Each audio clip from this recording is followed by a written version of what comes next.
Social media કે phone મારફતે જો તમને કોઈ અજાણી યુવતી મીઠી વાતો કરીને લલચાવે તો સાવધાન રહેજો।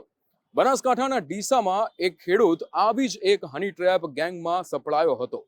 2 મહિલા અને 4 પુરુષોએ તેને માર્યો હતો અને 5 લાખની ખંડણી માંગી। કોણ હતી આ ગેંગ અને કેવી રીતે પોલીસ આ ગેંગને ઝડપવામાં સફળતા મેળવી, જુઓ આ અહેવાલમાં।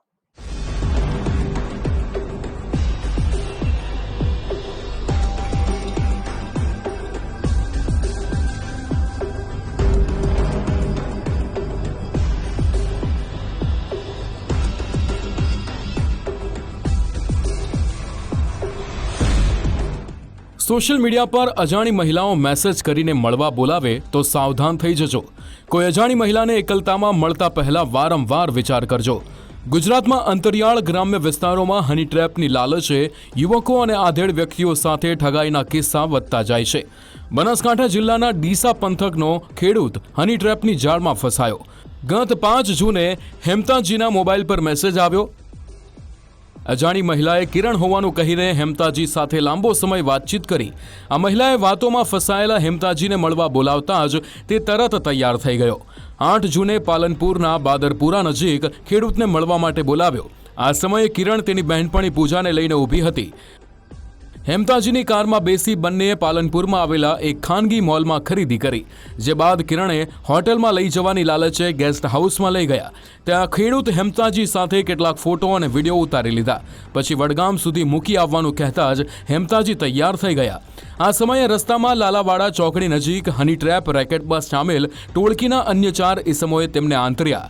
એક ઈસમે કિરણ તેની બહેન હોવાનું કહીને હેમતાજીને સખત માર્યો અને ફોનમાં રહેલા ફોટો અને વિડીયો સોશિયલ મીડિયા થકી વાયરલ કરવાની ધમકી આપીને પહેલા 10 લાખ રૂપિયાની ખંડણી માંગી, જે બાદ 5 લાખ રૂપિયામાં પટાવટ કરવાનું કહીને હેમતાજી પાસે રહેલા 54,000 રૂપિયાની રોકડ રકમ પડાવી લીધી।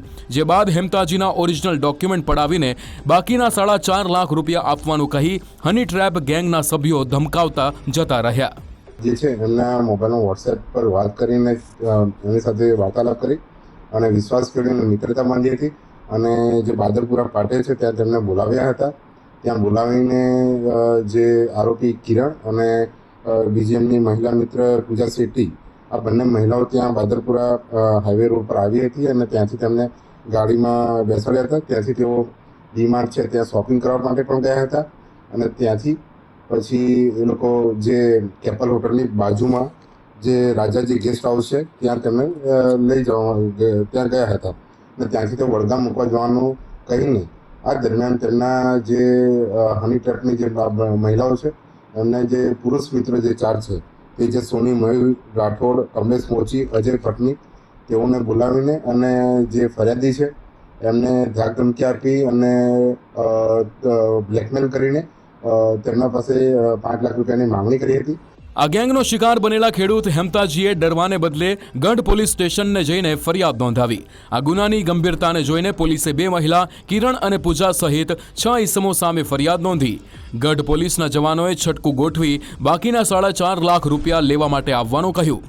ડીસાની દીપક હોટેલ પાસે રૂપિયા લેવા આવનારા મયુર રાઠોડ, કમલેશ મોચી, અજય પટણી અને તેજસ સોનીની ગઢ પોલીસે દીપક હોટેલ પાસે છટકું ગોઠવીને હથિયાર સાથે ઝડપી પાડ્યા।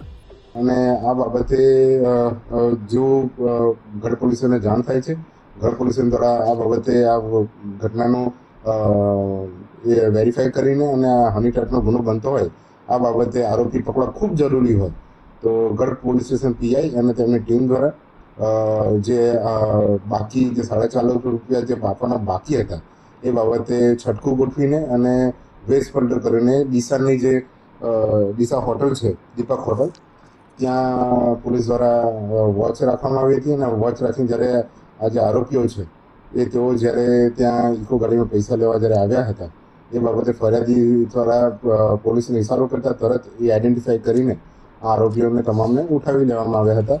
ગઢ પોલીસે રૂપિયા લેવા આવેલા 4 ઈસમોને રંગે હાથ ઝડપીને ટોળકીના ગુનાહિત ભૂતકાળ અંગેની તપાસ હાથ ધરી છે।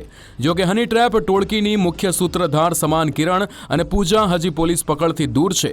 આ ગેંગના સભ્યોએ અત્યાર સુધીમાં કેટલા લોકોને શિકાર બનાવ્યા અને કેટલી રકમ પડાવી તે સહિતના મુદ્દે પોલીસ પૂછપરછમાં વધુ ચોંકાવનારા ખુલાસા થવાની શક્યતા છે। કમલેશ નાંભાણી, ગુજરાત ફર્સ્ટ, ડીસા.